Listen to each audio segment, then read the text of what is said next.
Synchronous motor is one type of 3-phase AC motor which operates from no load to full load.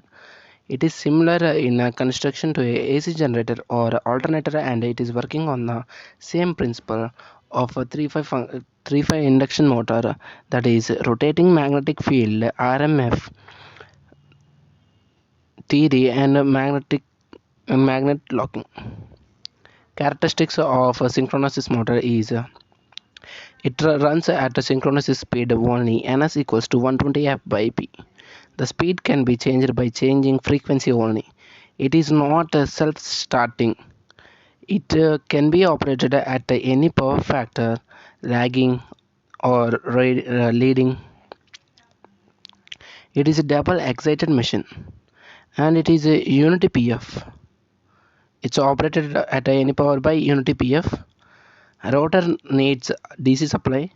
Synchronous motor are rated between 150 kilowatts and 15 megawatts and runs at speedy ranging from 150 to 1800. Applications of synchronous motor. It is used as a synchronous conductor in power generators and substations connected in parallel with the bus bar to improve power factor. It is used for improving power factor, and it is used in textile mills, mining, cement, rubber factories. The constant speed equipment such as fans, blower, centrifugal pump, motor, generator set. The disadvantages of synchronous motor. DC excitation is required, and variable speed are not possible and not self-starting. Next one is hunting problems, magnetic locking. They can be started under load conditions.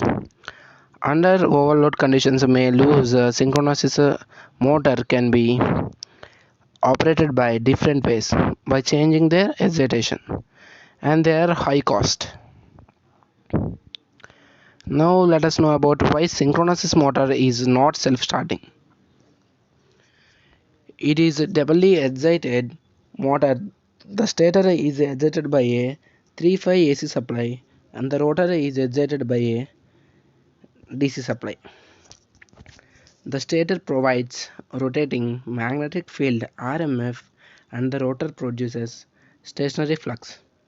The relative speed between RMF and rotor flux, which is called synchronous speed, at the time of starting, it should not be zero.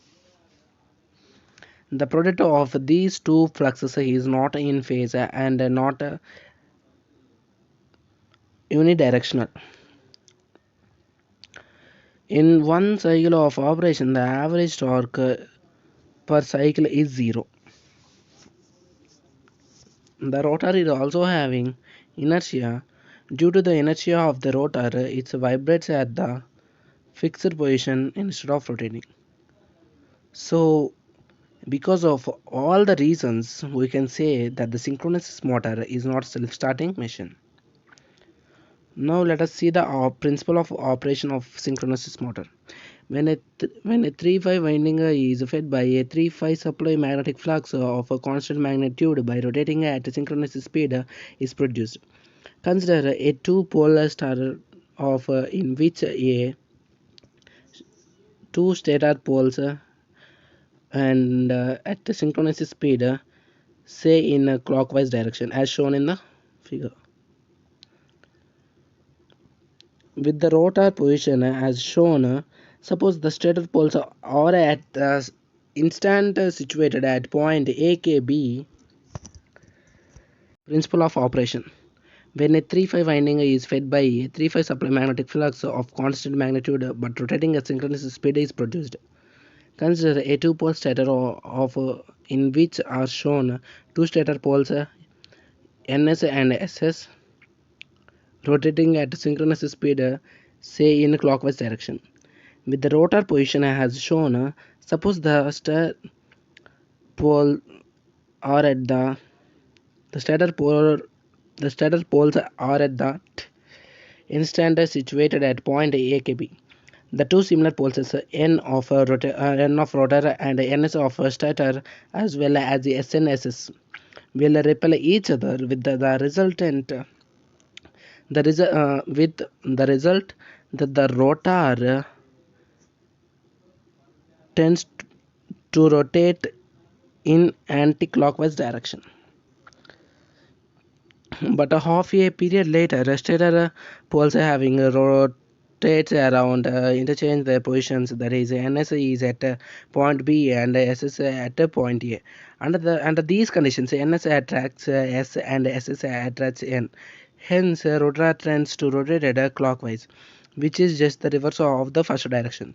Hence, we find that due to continuous and rapid rotation of stator poles, the rotor is subjected to a torque which is rapidly reversing. That is a quick succession. The rotor is subjected to torque which tends to move it first in one direction and then in the opposite direction. Owing to its large inertia, the rotor cannot instance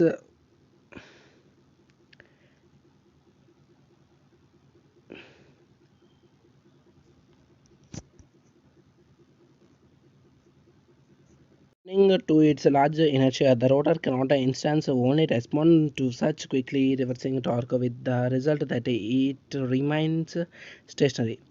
From the figure 2, the stator and rotor poles are attract each other. It means that if the rotor poles also shift their positions along with the stator poles, then they will continuously experience a unidirectional torque, that is clockwise torque as shown in the figure. This figure 2.